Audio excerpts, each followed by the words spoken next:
Hello and a warm welcome to the show. It's always great to have you with us. As an individual who wants to invest in properties, some of the key factors that you need to look at include size, location, and of course, the cost benefits. That will be our discussion a little later on. But for now, let's have a look at what we have on our Property of the Week segment.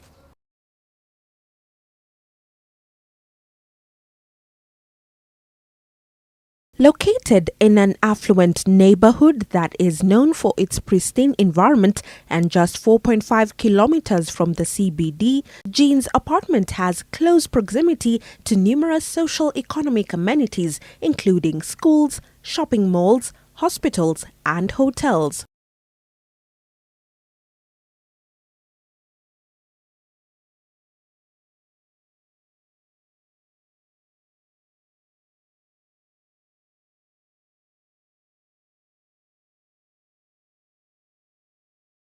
There are 2 blocks in total, each with 16 three-bedroom units. Only 7 units remain for sale. A wide mahogany front door sets the pace with style and elegance. Polished wooden laminates interlace into the spacious living area, which offers a simple and minimalistic look. Natural light streams in through the large sliding doors. The kitchen exhibits style and spaciousness with granite countertops that contrast well with the bright walls. There is a double sink, flexible tap handle and provision for a 6-cooker burner.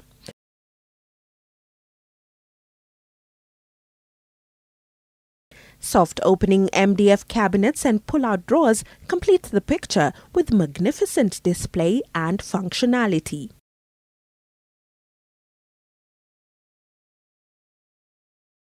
The pantry has numerous shelves for storage.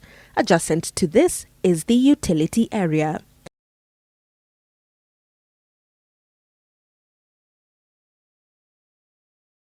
Sockets are in place for washing and ironing appliances. The 2 spare bedrooms are similar with ample floor-to-ceiling MDF wardrobes that match well with the brown floor laminates.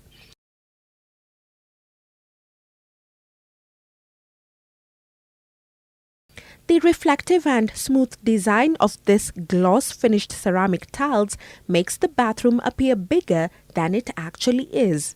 In addition, they are very easy to clean. Mirrors, a foldable towel rail to hang personal items, a soap dispenser and toothbrush holder have been fitted. The master bedroom is bigger than the rest. The sliding glass doors are both functional and aesthetically pleasing as they let in plenty of natural light.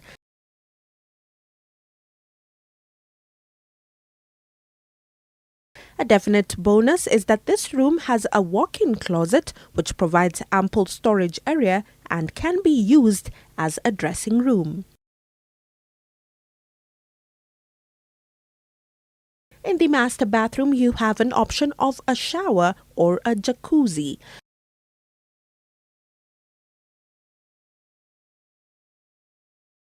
A foldable towel rail gives you adequate space to hang personal items. This vessel sink provides additional counter space and storage area for toiletries.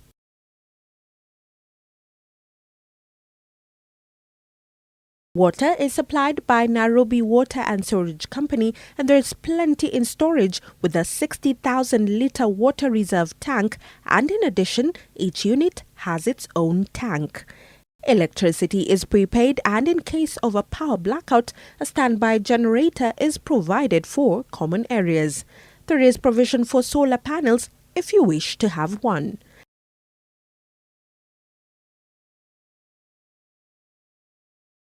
Each unit has 2 parking slots.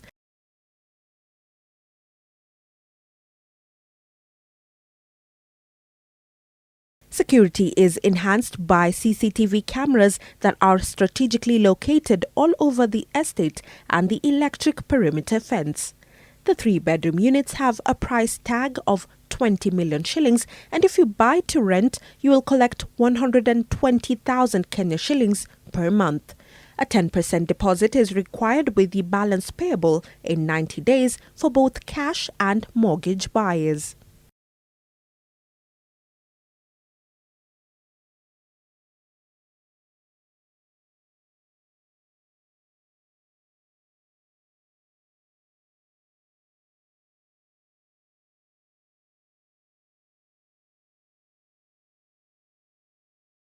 Are bunk beds really used only by children? Not really. Even adults use them, and today in our Property Central segment, we detail all the vast benefits of bunk beds.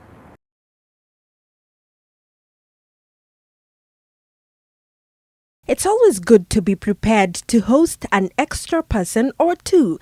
This is especially so with children as they grow up and make new friends. However, if you're tight on space, then bunk beds, what we call double-deckers, are a good investment to solve your sleep accommodation dilemma while allowing your child to spend the evening chatting and bonding with their friends in his or her room.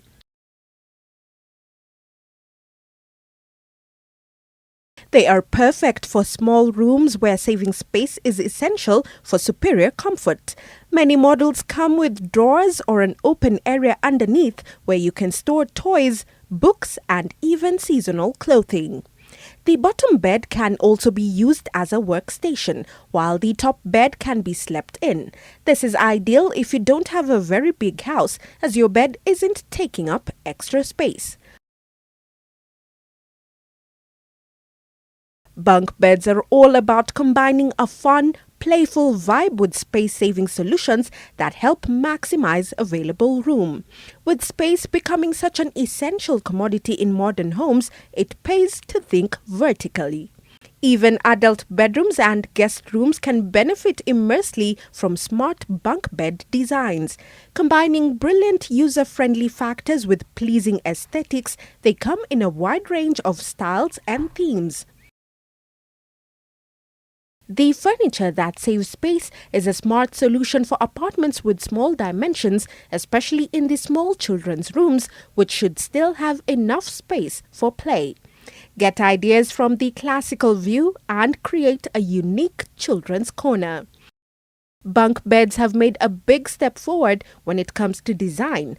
The most straightforward designs involve clever positioning of the bed, creating a slumber spot in a space that you would not normally consider using for this purpose or otherwise.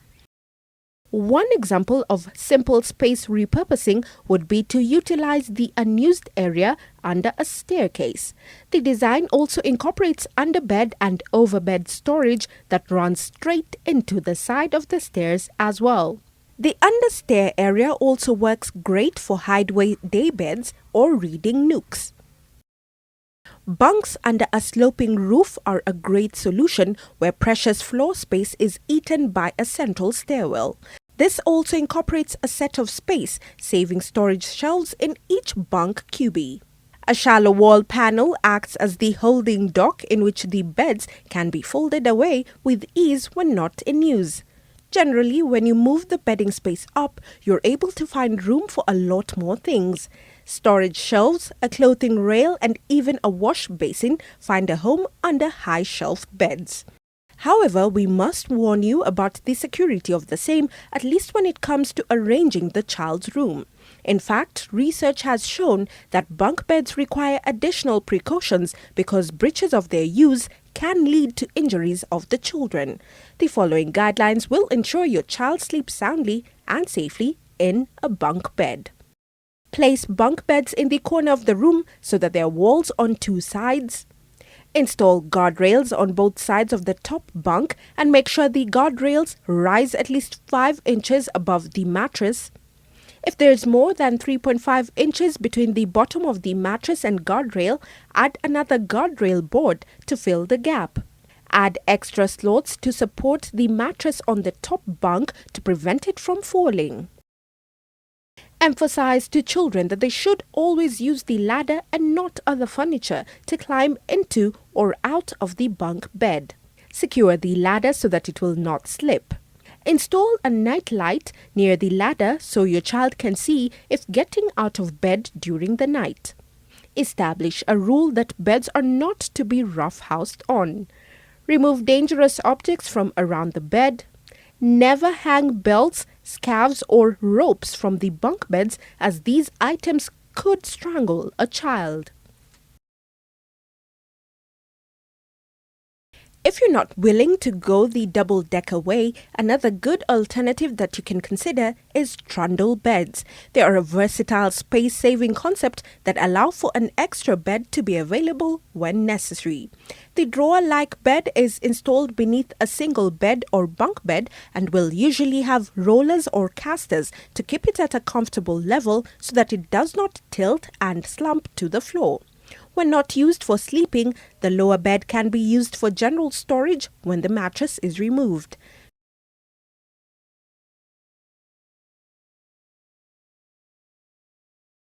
And now you can get that stylish bunk bed that you've been looking for. We take a short commercial break. We'll be right back.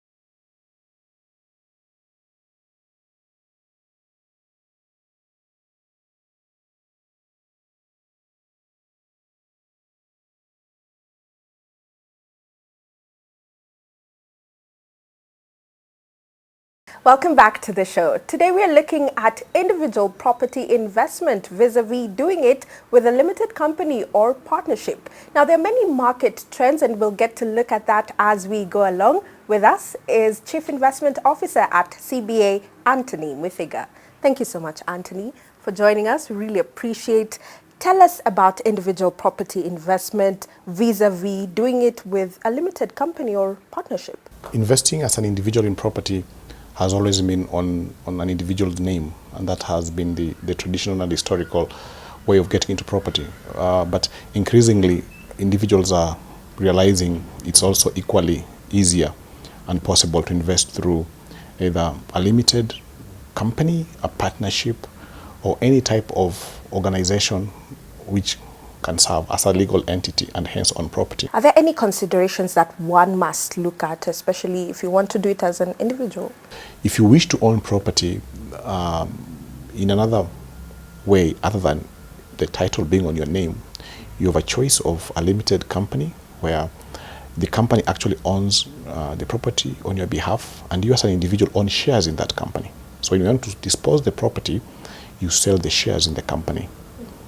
And the advantages of that. Secondly, you can also own property other than having it on your name through a REIT, where you own a unit in a REIT fund, which allows you to dispose the unit in case you want to move out of that investment. You've been in the market, you're seeing these new trends coming up, and you've mentioned about ownership. What are you seeing that's different with ownership of property, even with individuals? One of the main trends is that individuals are starting to realize property does not mean residential assets. It also means other sectors of the property market.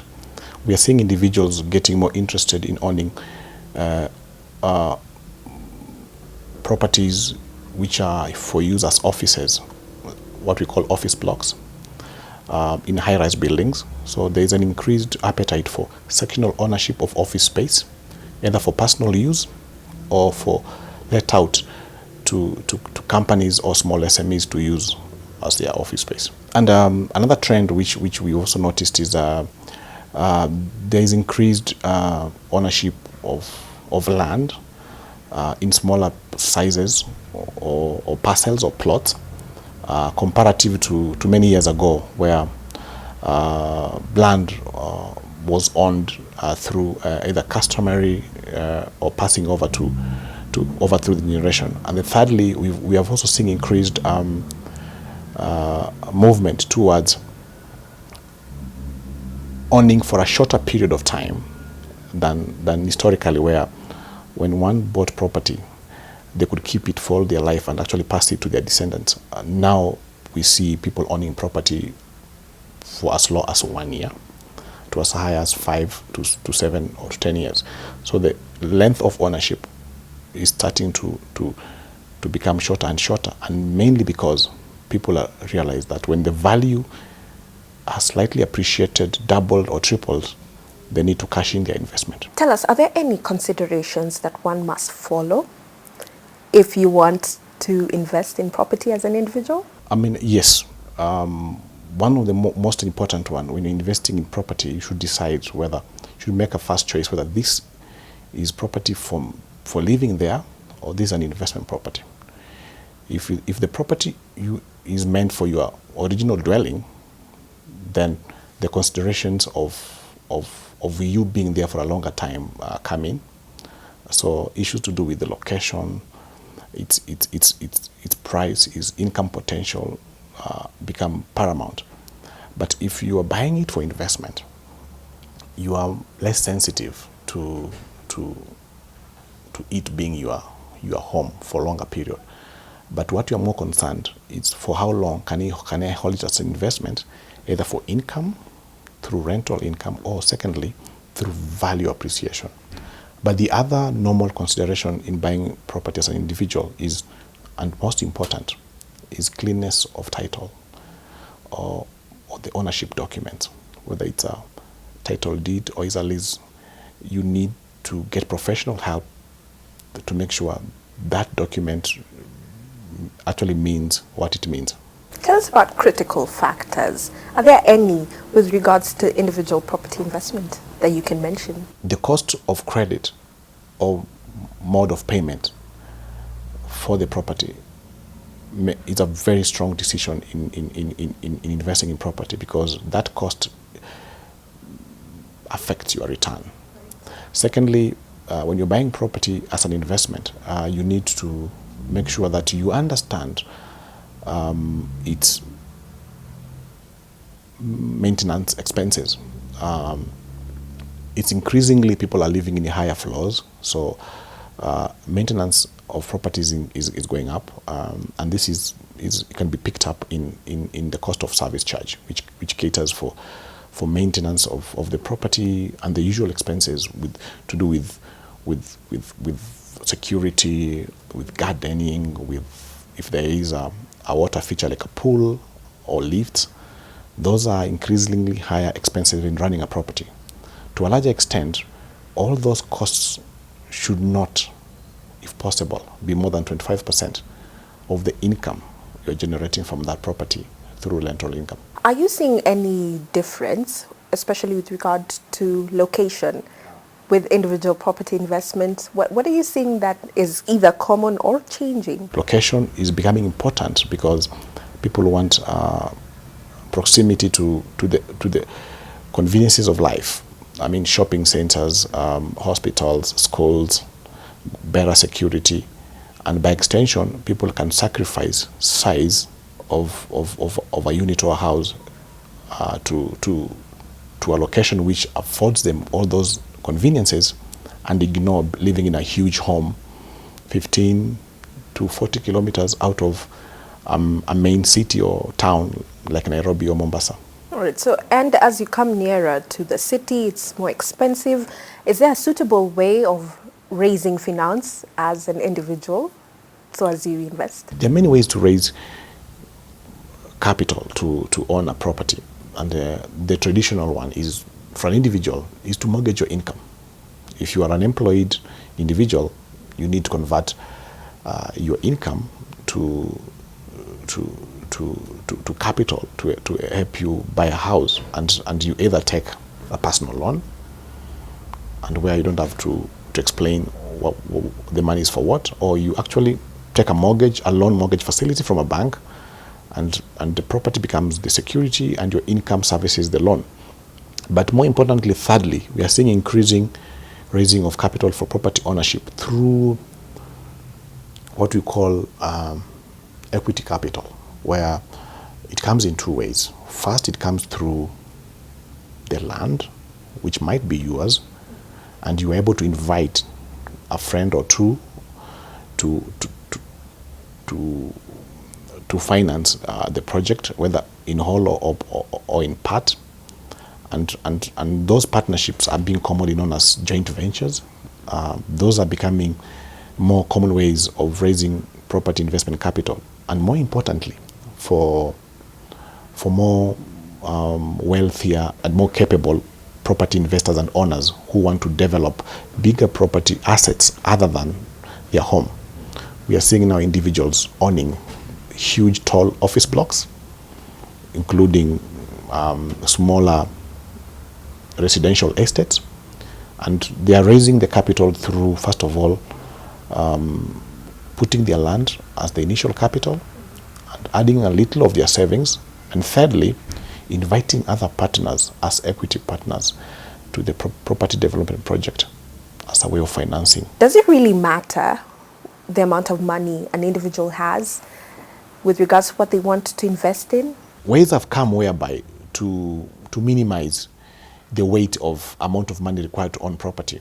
So apart from owning a property, 2 or 3 people or individuals together, a major trend is when people are able to access a piece of a large property through fractional ownership structures, when they get a space within a large building, an office block building, where you can own a 10 by 10 feet office, which is costing you less than 3 million shillings. And by extension, you can tell everyone you own your office in a large tower, because the prices of office space, especially in the larger Nairobi metropolitan, are between 10,000 shillings per square foot up to 15,000 shillings per square foot.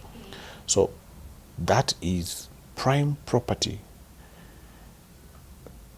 available to you as an individual at a smaller fractional size and price.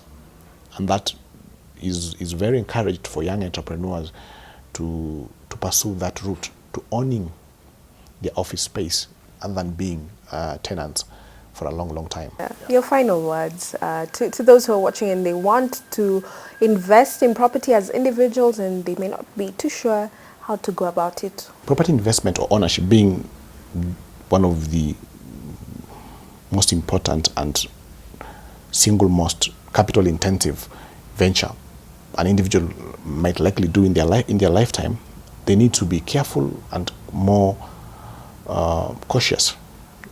Number one, mainly on the cleanness of the ownership document or title deed on which the property sits on or it will sit on. And then secondly, they need to be slightly sensitive on the cost of finance on which the cost of finance for financing the property that we need to own. And then thirdly, they need to bear in mind the maintenance cost of that property. One of the new trend also in investing in property by individuals, apart from shifting from residential to sectional ownership of office space, is actually individuals are starting to become comfortable in owning parking. And for many two reasons. One is the returns are better, and number two, the initial outlay or capital required is smaller. The average price of a parking in an office building or mall in Nairobi is between 1 million and 1.5 million shillings, a parking slot. And the income from that parking bay or slot can range between 10,000 to a high as 20,000 shillings. So if you compete the return, which we call rental return, which is the income per year divided by the original price of that property, the rental yield is higher than from office space or from residential properties. And that is getting a lot of traction from individual investors. Thank you, Anthony, for breaking it down to us. We really appreciate that. You can invest as an individual in property. Just make sure that you tick all the boxes in your checklist. You can invest either residentially or commercially, but you have to ensure you do it right.